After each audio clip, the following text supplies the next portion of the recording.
속건제를 드려라 라는 제목으로 하나님 말씀 전하겠습니다. 여러분, 우리가 이제 지난주부터 이제 레위기의 말씀을 이제 지금 보고 있거든요. 이제 오늘 우리가 레위기 5장 말씀을 이제 읽게 되는데, 이 레위기는 어떤 책인가라고 이야기하면 이스라엘의 율법의 말씀이 기록된 책이다, 이렇게 설명을 할 수 있을 것 같아요. 이스라엘의 유대인들이 이제 아이들에게 성경을 가르칠 때 제일 먼저 읽히는 책이 레위기로 알려져 있고, 또 이스라엘의 율법 교사라고 할 수 있는 랍비 학교에서 제일 먼저 배우는 과목이 바로 이 레위기서의 말씀이라고 알려져 있습니다. 우리가 그냥 읽으면 재미없는 이야기, 나와 상관없는 이야기가 계속해서 이어져서 사실 레위기의 말씀을 끝까지 정신을 똑바로 차리고 읽기가 사실 좀 쉽지는 않아요. 그런데 그 말씀에 담겨 있는 하나님의 뜻, 하나님의 마음을 우리가 헤아려 본다면 그 말씀 한 구절 한 구절을 통하여 하나님께서 기뻐하시는 뜻이 무엇인지 이보다 더 정확하게 우리에게 말씀해 주는 책이 없다라고 이야기할 정도예요. 그래서 예수 그리스도의 복음뿐만 아니라 하나님께서 기뻐하시는 하나님의 명령, 계명이 가장 분명하게 드러나는 책이 뭐냐라고 이야기하면 바로 이 레위기서라고 이야기할 수 있습니다.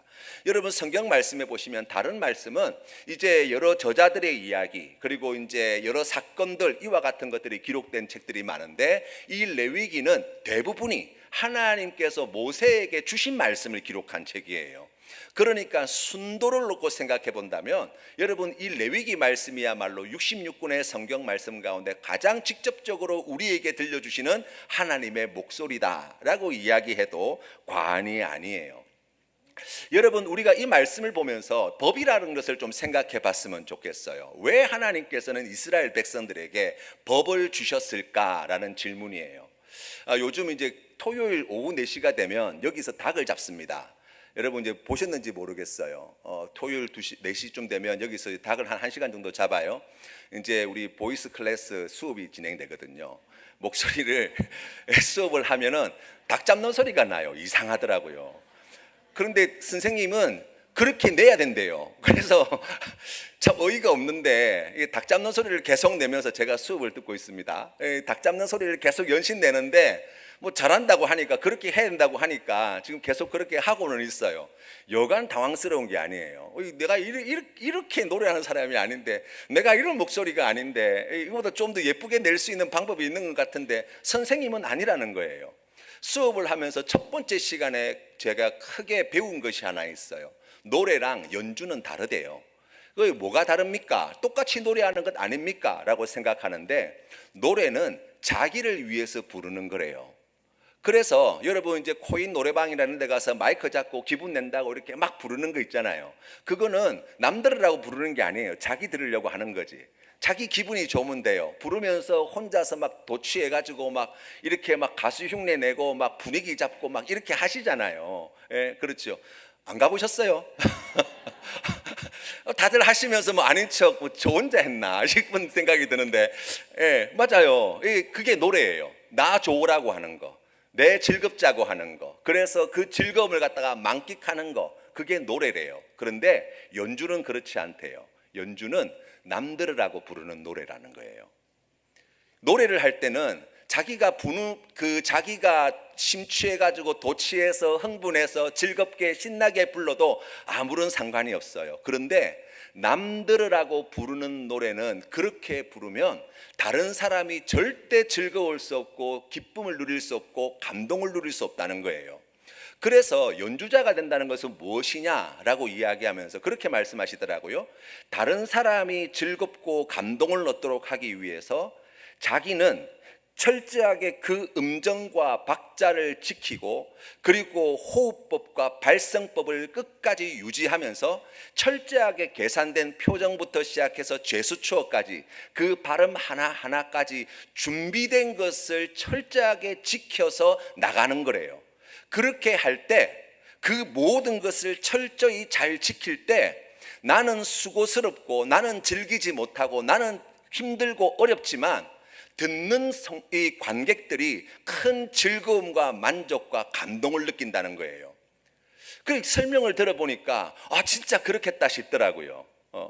그리고 실제로 프로인 이 성악가들도 무대에서 관객의 반응에 따라서 사실 조금 이렇게 넘어갈 때가 있잖아요. 이거 너무 반응이 좋은데, 그래서 거기에 도취해 가지고 흥분하거나 그 지켜야 할 발성법, 또 음정, 그리고 또 거기에 여러 가지 지켜야 할 모든 것들을 갖다가 순간 흐트러뜨리면 그때부터 받았던 감동은 싹 사라진다는 거예요. 그 무대를 망치고 내려오게 된다 그러더라고요. 제가 이 이야기를 들으면서 그런 생각을 했어요. 법이라고 하는 것이 뭐냐? 왜 우리가 법을 철저히 지켜야 되느냐라고 이야기하면 법의 본질은 관계에 있다는 거예요. 나 혼자 사는 인생이면 법이 사실 필요가 없지요. 그런데 우리는 혼자 사는 인생이 아니라고요. 다른 사람과 함께 더불어 살아간다고요. 그렇기 때문에 우리에게 법이 필요한 거예요. 함께 즐거움과 행복을 누리며 살도록 하기 위해서 반드시 있어야 되는 것이 바로 이 법이다라고 이야기할 수 있다는 것입니다. 우리 하나님과의 관계도 마찬가지입니다. 왜 하나님께서 이런 율법의 말씀을 우리에게 주셨냐? 읽어보면 재미도 없고 내 삶의 현실과 맞지 않는 것 같은데, 하나님께서 우리에게 이런 율법의 말씀을 주신 이유, 목적이 있는데, 그것은 하나님과 우리가 좋은 관계를 맺도록 하기 위하여 주신 말씀이라는 거예요. 여러분, 그렇게 생각해 보면 죄라고 하는 것도 우리가 이렇게 해석할 수 있을 것 같아요. 뭐가 죄라고 이야기할 수 있습니까? 나쁜 짓을 저지르는 것, 사실 도덕적으로 윤리적으로 옳지 않은 일을 행하는 것이 죄입니다 라고 이야기할 수 있습니다. 그런데 그게 전부가 아니에요. 죄의 본질이 무엇이냐라고 이야기하면 관계를 깨트리는 모든 것들이 다 죄라고 이야기할 수 있는 거예요. 그러니까 하나님과의 관계를 깨트리는 모든 일, 이웃과의 관계를 깨트리는 모든 일, 나 자신과의 관계를 깨트리는 모든 일, 피조 세계와의 관계를 깨트리는 모든 일들은 다 죄라고 이야기할 수 있습니다. 그래서 여러분, 우리 하나님이 이 죄에 대해서 너무나 예민하신 분이세요. 성경 말씀을 읽어보면 집요하리만큼 우리 하나님은 끊임없이 죄를 멀리하라고, 죄 짓지 말라고 우리에게 말씀해 주시죠. 그러나 너무나 안타깝게도 요즘 많은 분들이 이 죄를 너무 작은 일로 여기는 것 같아요. 우리 하나님께서 이 죄를 말씀하여 주신 의도, 목적과 상관없이 우리는 죄를 어떻게 생각하느냐? 나만 그러냐는 거예요. 오늘 세상 사람들이 다 그런 거 아니냐고, 왜 나만 그렇게 해야 되냐? 라는 생각을 가질 수 있다는 거예요. 또 사람들이 생각할 때 이 죄라고 하는 것을 상대적인 의미로 해석하는 경우들이 많아요. 그러니까 다른 사람한테는 어떤지 모르지만 나한테는 괜찮다는 거예요. 남들이 뭐라고 하든지 간에 나만 괜찮으면 괜찮다고 생각하는 사람들이 많이 있더라고요. 그렇죠. 실제로 우리의 삶의 현실이 그러합니다. 그런데 우리 하나님께서 주시는 말씀이 무엇입니까? 무엇이 죄인가? 라고 이야기할 때 그 관계를 해치는 모든 것이 죄라고 이야기한다면, 여러분, 우리가 하나님께서 주신 말씀을 통하여 무엇이 하나님과 우리와의 관계를 깨트리며 이웃과의 관계를 깨트리며 나 자신과의 관계를 깨트리며 피조 세계와의 관계를 깨트리는 죄가 되는가를 잘 배워야 할 거예요. 왜 그렇습니까? 세상은 우리를 하여금 거룩한 하나님의 자녀로 살아가는 법을 가르쳐 주는 곳이 아니거든요. 이 세상은 공중권세 잡은 자들이 지금 하나님께서 창조하신 이 피조 세계를 엉망진창으로 만들어 놓고 있거든요. 우리가 지금 살아가면서 그런 현실들을 계속해서 보지 않습니까? 수많은 안 좋은 뉴스들이 날마다 쏟아져 나오고 있습니다. 이번에 우리 홍수로 인해서 많은 분들이 희생을 당하고 피해를 당해서 너무나 안타까운데, 여러분 생각해 보시면 과거에 우리가 상상할 수 없는 이런 일들이 지금 계속해서 벌어지는 이유가 뭐냐라고 이야기하면 여러 과학자들이 우리에게 주는 경고가 뭐예요? 기후위기라는 거예요. 왜 그런 일이 벌어졌습니까? 인간의 탐욕 때문에. 그래서 이 하나님께서 창조하신 이 피조 세계를 엉망진창으로 만들어서 그 피해를 지금 고스란히 겪고 있고, 이것을 갖다가 다시 돌이키기에는 이제 너무 늦어버렸다고 그렇게 진단하시는 분도 많이 있더라는 거예요. 고린도후서 3장 1절부터 5절 말씀해 보시면 말세의 여러 징조에 대해서 이야기합니다. 거기에 보면 자기를 사랑하고 돈을 사랑하고 자긍하고 교만하고 하나님을 모독하고 부모에게 순종하지 아니하고 감사할 줄 모르고 무정하고 원한을 풀지 않고 비방하고 절제하지 않고 난폭하고 또 선을 좋아하지 아니하고 쾌락 사랑하기를 하나님 사랑하는 것보다 더하는 이와 같은 마지막 때의 모습을 우리에게 가르쳐줘요. 여러분, 이와 같은 말씀을 내용을 보면서 이 여러 가지 말세에 여러 가지 나타나는 현상들, 이 현상들의 본질이 뭐냐라고 이야기하면 관계가 파괴되는 거예요. 이와 같은 모습 때문에 하나님과의 관계가 파괴되고 이웃과의 관계가 파괴되고 피조세계와의 관계가 파괴되어지는 그 정도가 점점 더 심하게 될 것이다. 여러분, 이게 말세에 나타나는 분명한 현상이라고 말씀해 주고 있습니다. 우리 하나님께서는 그렇기 때문에 우리에게 지금 이와 같은 관계의 파괴로 인하여 고통당하는 우리를 구원하시고 그 잘못된 길에서 돌이키라고 우리에게 끊임없이 말씀하고 계시고 강권하고 계시고 우리에게 질책하고 계시고 하나님께서 기뻐하시는 선하신 뜻이 무엇인지를 성경을 통해서 보여주고 가르쳐주고 계시다고 이야기할 수 있습니다. 우리 하나님이 정말 참기 어려운 일이 있는데 그건 뭐냐면 하나님이 사랑하는 이 인간들과 관계가 깨어진 채 살아가는 것, 우리 하나님께서 그것을 너무 괴로워하시는 분이세요. 그래서 하나님께서는 이 깨어진 관계를 다시 회복시키기 위하여 수단과 방법을 가리지 않으시는 분이라고 성경은 말씀합니다. 첫 번째 사람이었던 아담과 하와가 범죄하게 되었을 때 하나님과의 관계가 이제 단절되어서 하나님과의 관계가 깨어져서 죽을 수밖에 없는 존재가 되었습니다. 그것을 가장 아파하시는 분이 누구시냐? 그것을 가장 슬퍼하시는 분이 누구시냐? 바로 아버지 하나님이시더라고요. 그래서 여러분 3장 15절 말씀에 원시복음이라고 이야기하는 인간이 범죄하여서 하나님 앞에 그와 같은 징계를 받고 죽을 수밖에 없는 존재가 된 그 자리에서 하나님께서는 그 깨어진 관계를 회복시킬 놀라운 계획을 말씀해 놓고 시작하고 있다고요. 여러분, 우리 하나님께서 원하시고 바라시고 소원하시는 바가 무엇인지 분명하지 않습니까? 여러분, 레위기서는 참 재미없는 책인데 이 책의 핵심 되어지는 내용이 뭐냐라고 이야기하면 단 한 구절로 정리할 수 있어요. 내가 거룩하니 너희도 거룩하라는 말씀이에요. 여러분, 거룩이라고 하는 의미를 생각해 보면 우리는 제일 먼저 하나님이 가지고 있는 속성, 우리 하나님의 품성, 이와 같은 것들로 설명할 수 있어요. 뭐 쉽게 이야기하면 죄와 상관없는 우리 하나님의 그 거룩하심에 대해서 우리가 찬양도 하고 우리가 그것을 고백을 합니다. 그런데 거룩이라고 하는 것이 무엇이냐? 그 의미를 갖다가 해석할 때 우리가 관계적인 측면에서 해석을 해보면 이렇게 이야기할 수 있어요. 하나님과 우리 사이를 깨트릴 모든 걸림돌을 제거한 상태, 바로 이게 거룩함이라는 거예요. 하나님이 우리에게 거룩하라고 요구하시는 것, 하나님 자신이 거룩하신 분이라고 말씀하시는 그 맥락에 포함되어 있는 것은 하나님은 우리와 깨어진 그 관계를 회복할 수 있는, 또 그 관계를 회복하는 데 걸림이 되는 모든 것들로부터 자유로우신 분이라는 거예요.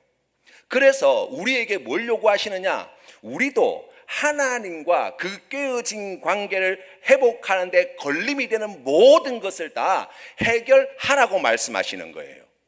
바로 그와 같은 상태를 갖다가 거룩함이라고 이야기할 수 있습니다. 죄에서 떠나고 세상과 구별되는 것, 여러분, 그것이 깨어진 관계를 회복하는 길이지 않습니까? 우리 하나님의 성품을 닮아가는 것, 그것이 거룩이다 이야기할 때 우리 하나님의 성품을 닮아가는 이 일이야말로 하나님과 더 깊고 친밀한 관계를 가지기 위해서는 좋은 방법이라고 이야기할 수 있어요. 하나님에 대한 구별의 삶을 나타내는 것, 내가 하나님을 향한 구별된 삶을 사는 사람입니다를 잘 표현할 수 있는 자리가 어디냐? 바로 우리의 예배의 자리입니다. 자신에 대한 구별된 삶, 나 자신에 대하여 하나님께서 기뻐하시는 거룩한 하나님의 자녀로 구별된 삶을 살도록 하기 위하여 성경은 우리에게 성결한 삶, 성화된 삶을 요구하고 계시지요. 이웃에 대한 구별된 삶은요, 바로 사회적인 책임과 나눔으로 표현된다고 이야기할 수 있어요. 여러분, 이 레위기의 말씀은 제사법으로 시작합니다. 그러니까 우리가 첫 번째 1장부터 시작해서 지금 계속해서 하나님께서 율법의 말씀을 가르쳐 주실 때 제일 먼저 제사법으로 시작하고 있다는 이유를 잘 아셔야 돼요. 번제와 소제와 화제와 속건제와 속죄제와 같은 제사를 제일 먼저 말씀하시는 이유가 무엇이냐라고 하면 모든 관계 회복의 출발점은 하나님과의 관계 회복으로부터 시작한다는 것입니다. 여러분, 여기에서 예외인 경우는 없어요. 우리가 다른 이웃과의 관계를 회복하는 첫걸음이 어디에 있습니까? 하나님과의 관계를 회복하면서부터 시작되는 거예요. 나 자신과의 올바른 관계를 맺는 제일 좋은 방법이 어디에 있습니까? 하나님과의 관계를 회복하는 것에 있어요. 지금 하나님께서 창조하신 이 피조 세계와 올바른 관계를 맺는 제일 좋은 길을 어디에서 시작할 수 있습니까? 하나님과의 관계를 회복하는 데서 시작한다고 말씀하시는 거예요. 그래서 제사의 여러 가지 기능 가운데 죄의 문제를 해결하는 것이 꼭 들어가 있고, 그리고 거기에 하나님과의 친밀한 교제, 그리고 하나님과 동행함을 누리는 그와 같은 기쁨과 은혜를 하나님께서 이 예배를 통해서 주신다고 말씀하고 있고, 그리고 이 제사법을 통하여 우리를 구원하신 예수 그리스도의 구속의 은혜를 이미 모세를 통하여 주신 율법의 말씀으로부터 계속해서 우리에게 계시해 주고 있다라고 성경은 말씀하시는 것입니다. 번제는 헌신으로 드리는 예배를 이야기합니다. 소제는 순종과 복종으로 드리는 제사입니다. 화목제는 감사함으로 드리는 제사입니다. 속죄제는 죄를 씻는 제사라고 이야기한다면, 우리가 오늘 성경에서 만나는 속건제는 죄의 결과 일어난 피해를 보상하는 제사다라고 이렇게 정의할 수 있을 것 같아요. 여러분, 그 밀양이라는 영어 잘 아시죠? 많은 기독교인들에게 도전을 되었던, 그리고 우리의 신앙의 자리를 다시 돌아보게 만들었던 이 밀양이라는 영화에 보시면 거기에 나와 있는 신혜라는 여인이 아이가 이제 준인데, 이 아이가 학원 선생님에게 유괴당해서 이제 무참하게 살해를 당하는 그런 이야기이잖아요. 이런 일을 겪고 난 뒤에 신혜는 예수님을 믿고 교회에서 신앙생활을 하면서 믿음으로 이제 다시 회복하려고 노력을 해요. 그러면서 자기 아들을 죽인 그 죄인에게 찾아가서 이제 용서해 줘야 되겠다는 마음으로 찾아가서 이제 만나게 됩니다. 그때 만났을 때 놀랍게도 이 유괴범은 너무나 평안한 얼굴로 찾아옵니다. 그리고 이 신혜를 오히려 위로해 주지요. 여러분, 이제 그러한 상황, 그러한 조건이 되었을 때 여러분, 우리의 마음이 얼마나 무너지겠어요. 그런데 이 사람이 하는 말은 더 기가 막혀요. 나는 이미 하나님께 용서를 받았어. 이제 마음이 편안하다는 거예요. 그러니까 그 이야기를 듣고 이 신혜라는 여인이 무너지는 마지막 이야기들을 보게 됩니다. 여러분, 우리는 생각할 때 죄에는 반드시 그에 응당한 벌이 있어야 한다고 생각해요.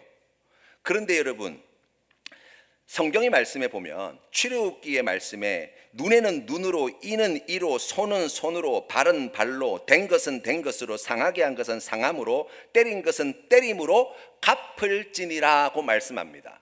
그러니까 죄를 저질렀으면 그 죄값에 대한 마땅한 처벌이 뒤따르는 것, 이게 정의로운 것이고 공의로운 것이고 그렇게 되어야 한다고 이야기합니다. 그런데 여러분, 아들을 죽인 죄수가 감옥에 들어가 있어요.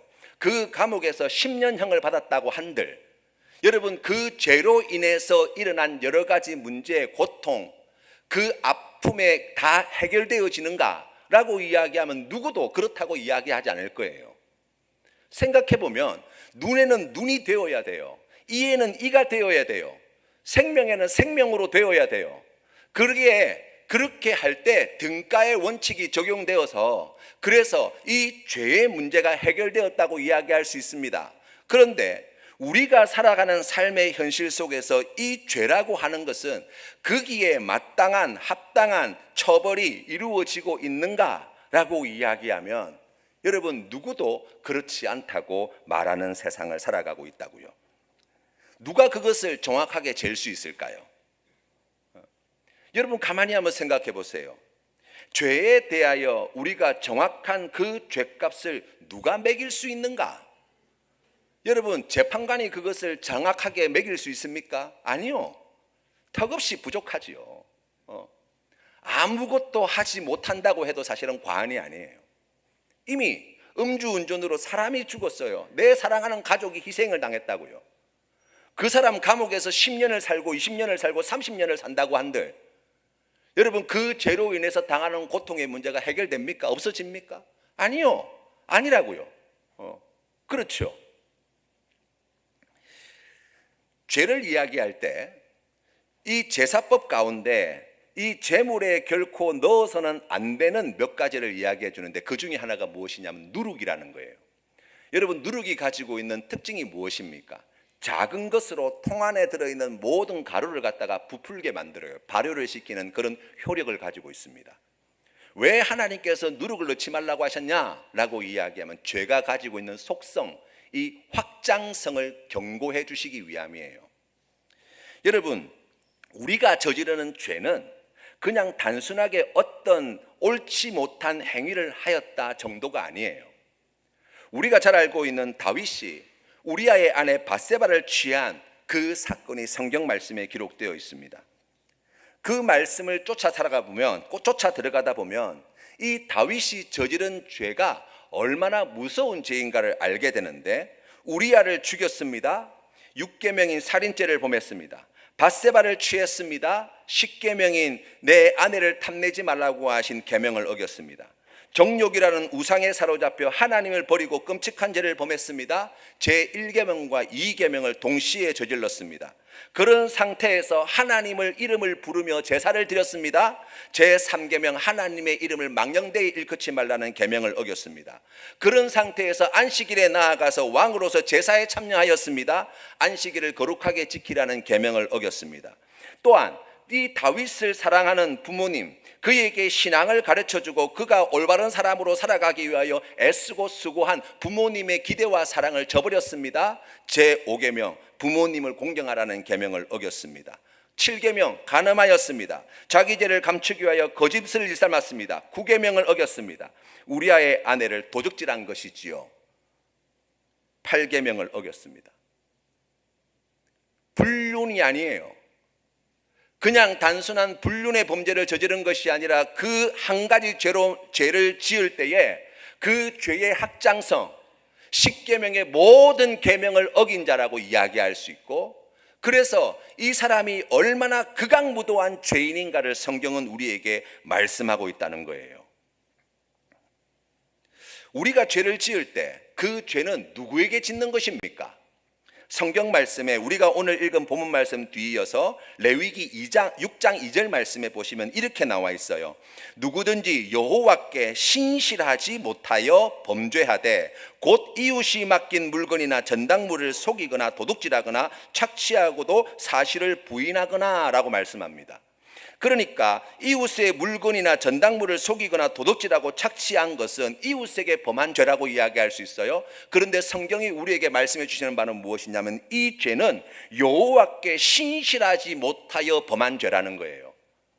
우리가 저지르는 모든 죄는 누구에게 짓는 죄입니까? 하나님께 짓는 죄예요. 영원하시고 거룩하시고 이 우주 만물을 창조하신 창조주이신 하나님께 범죄한 거라고요. 아무도 보는 사람이 없는 곳에서 혼자서 아무에게도 피해를 주지 않는 나쁜 죄를 저질렀다고 하여도 그것은 누구에게 범한 거예요? 하나님께 범죄하였다고요. 두 번째로 이웃을 이야기할 수 있습니다. 우리의 모든 죄는 이웃에게 저지르는 죄예요. 왜 그렇습니까? 다른 사람한테 저 피해 주지 않았습니다. 남한테 나쁜 짓 한 것 없습니다. 물론 그 일이 잘못한 것은 맞지만 그러나 아무에게도 손해를 끼친 적이 없습니다. 아니요. 우리를 사랑하는 가족들에게는요, 우리 부모님에게는요, 우리 형제들에게는요, 우리 자녀들에게는요, 우리의 친구들에게는요. 여러분, 우리가 하나님 앞에 부끄러운 죄를 저지르는 것은 그들과 상관없는 죄입니까? 그렇지 않습니다. 고린도전서 3장 16절 말씀에는 너희는 너희가 하나님의 성전인 것과 하나님의 성령이 너희 안에 계시는 것을 알지 못하느냐 말씀하십니다. 죄를 짓는다는 것은 어떤 의미입니까? 자기 자신에게 해서는 안 될 짓을 저지른다는 것과 같아요. 뿐만 아니라 로마서 8장 20절 말씀에 피조물이 허무한데 굴복하는 것은 자기 뜻이 아니요 오직 굴복하게 하시는 이로 말미암음이라. 그 바라는 것은 피조물도 썩어짐의 종로로 탄 데서 해방되어 하나님의 자녀들의 영광의 자유에 이르는 것이니라. 무슨 이야기를 하고 있습니까? 우리가 범죄하는 것은 하나님께서 창조하신 이 피조 세계에 끔찍한 죄를 저지르는 것이라고요. 아담과 하와가 선악과를 따먹었을 때에 하나님께서 그들에게 내리신 저주의 내용을 보십시오. 그때로부터 땅에서 엉겅퀴를 낼 것이고 수고하지 않으면 결실을 거두지 못하는 그와 같은 고통을 주시잖아요. 온 피조 세계가 그로 말미암아서 오늘 성경 말씀에 이야기하고 있는 것처럼 다 함께, 이제까지 다 함께 탄식하며 함께 고통을 겪고 있다고 이야기합니다. 여러분, 우리가 범죄하게 될 때, 죄를 짓게 될 때 그 죄는 우리 자신에게 심각한 해악을 끼쳐요. 우리의 살아가는 삶의 태도, 우리의 마음, 우리의 생각, 우리의 말, 우리의 행동에 보이게 보이지 않게 얼마나 많은 영향을 미치는지 몰라요. 우리가 죄로 인하여 오염되어진 상태에서 행하는 일들, 말들, 행실들, 우리가 지나온 삶의 길 동안 하나님 앞에 부끄러운 이와 같은 삶을 살았을 때에 그것이 이 땅 가운데 사람들에게, 피조 세계 가운데 나 자신에게, 하나님께 어떤 해악을 끼쳤는지 우리가 이루 다 헤아릴 수도 없다고요. 우리가 모르니까 그냥 아무 일도 없지 그냥 넘어가는 것이지요. 그런데 그것을 보게 될 날이 온다고요. 언제입니까? 우리 주님 다시 오실 때 주님의 심판대 앞에서 보게 될 거예요.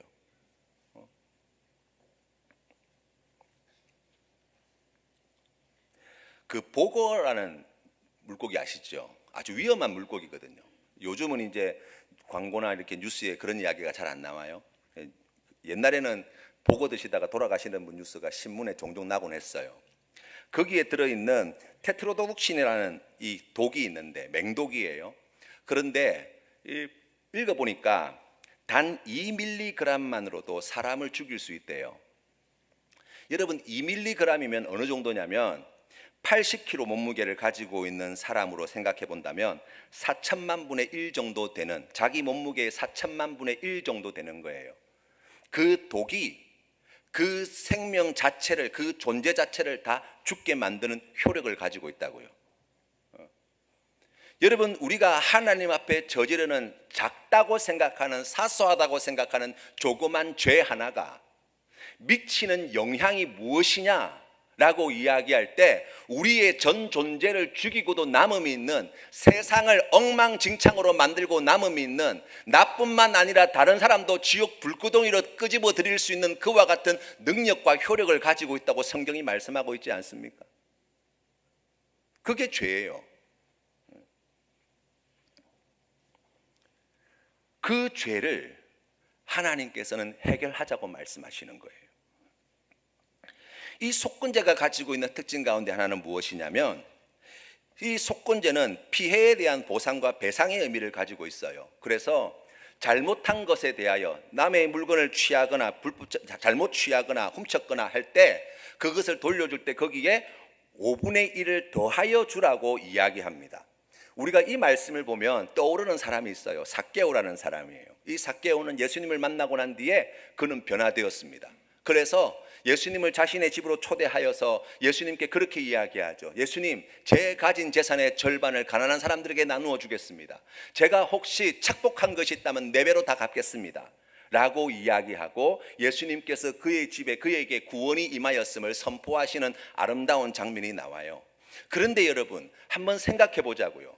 삭개오가 아주 자랑무도한 세리로서 많은 사람들에게 세금을 착취하기 위해서 가난한 사람들이 남아있는 얼마 되지 않는 것까지 탈탈 털어갈 때, 여러분, 그 끔찍한 죄를 저질러서 여러분, 어떤 사람은 먹고 살 게 없어서, 먹을 양식이 없어서 굶어 죽는 일들도 일어나실 수 있잖아요. 조금 남아있는 그 얼마 되지 않는 것까지 다 빼앗겨서 절망에 빠져서 낙심에 빠져서 유리하고 방황하고 거지처럼 살아가는 그와 같은 인생들이 있을 수 있잖아요. 그 자녀들이 얼마나 많은 고통을 겪었을 것이며 그 집안에 얼마나 큰 고통을 당했는가 생각해 볼 때, 여러분, 그것이 4배로 갚는 걸로 퉁칠 수 있는 거냐고요. 우리가 오늘 성경 말씀에서 보는 지점이 바로 그것입니다. 20%, 5분의 1만 더해주면 하나님께서 그것을 손해에 대한 정당한 배상으로 보신다. 여러분, 이것은요, 우리에게 하나님께서 베푸시는 놀라운 은혜의 말씀이라는 것을 기억하셔야 돼요. 우리가 저지른 죄의 값에 비해 본다면 정말 아무것도 아니라고 이야기할 수 있어요. 우리 하나님께서 왜 우리에게 이와 같은 말씀을 주십니까? 왜 그렇습니까? 그 나머지 모든 것들을 배상하시는 일을 누가 하세요? 우리 하나님이 하셨다는 거잖아요. 여러분, 살면서 그런 고민 해보신 적 없으세요? 저는 옛날 어렸을 때 그런 생각을 한 적이 있어요. 아니, 내가 죄를 지어서 하나님 앞에 이제 심판받고 지옥 간다는 말씀, 오케이, 잘 알겠습니다. 그런데 왜 하나님께서 나를 구원하시기 위해서 그 아들을 갖다가 죽이셔야만 했는가라는 거예요. 값이 안 맞잖아요, 하나님. 우리는 피조물에 불과하고 정말 수에 칠 가치조차 없는 인생이고 흙으로 지음받아서 다시 흙으로 돌아갈 헛된 인생이라고 이야기할 수 있는데, 아니 어떻게 이런 인간을 위해서 이 사람이 저지른 죄의 값으로서 왜 하나님께서는 그 아들을 죽이셔야만 했는가라는 거예요. 마음 한편에서는 그런 마음도 들더라고요. 이게 뭐 우리가 사실 원해서 해주신 건 아니잖아요. 아들 주시고 난 뒤에 되게 막 이렇게 위세 뜨는 것처럼 느껴지기도 하더라고요. 어릴 때 말입니다. 아니, 정확하게 값을 매겨서, 그래서 우리가 한 것에 이만큼 해서 이렇게 그냥 정리를 하면 되지, 그렇게 아들을 죽여놓고 우리한테 와가지고 내가 너희들을 위해서 내 아들도 아끼지 않고 내어주었다. 그게 조금 어릴 때는 마음이 좀 불편하더라고요. 그런데 여러분, 잘 생각해 보세요. 우리의 죄에 비하여 터무니없이 많은 비용을 지불하셨다고 이야기할 수 있습니다. 그런데 여러분, 하나님께 범죄하였어요. 이 하나님께 범죄한 이 죄를 무엇으로 해결할 수 있겠습니까? 여러분, 우리가 하나님께 저지른 이 죄를 무엇으로 보상해 줄 수 있겠냐고요? 하나님께. 우리 하나님은 우리의 죄값보다 넘치는 은혜를 베풀어 주셔서 예수 그리스도를 십자가에 못 박아 죽인 게 아니에요. 우리의 죄값에 맞는, 우리가 저지른 그 죄로 말미암아 발생하게 되어지는 그 많은 부가적인 그 모든 죄값을 다 계산하시고, 그리고 예수 그리스도의 생명이 아니고서는 이 죄의 값을 다 해결할 수 없고 보상할 수 없기에 우리가 지은 죄에 대한 정당한 죗값으로 하나님께서는 예수 그리스도를 십자가에 못 박아 죽이셨어요. 우리가 이 속건 제물을 통하여, 속건 제사를 통하여 다시 깨달아 알게 되는 것이 그것입니다. 하나님, 제가 하나님 앞에 이런 끔찍한 죄인이고 내가 저지른 이 사소한 죄 하나가 얼마나 심각하게 하나님께, 이웃에게, 이 피조 세계에, 나 자신에게 엄청나게 많은 죄의 결과들을 만들어내었는가 생각해 볼 때 예수 그리스도의 피값이 아니고서는 구원의 길이 도무지 보이지 않습니다.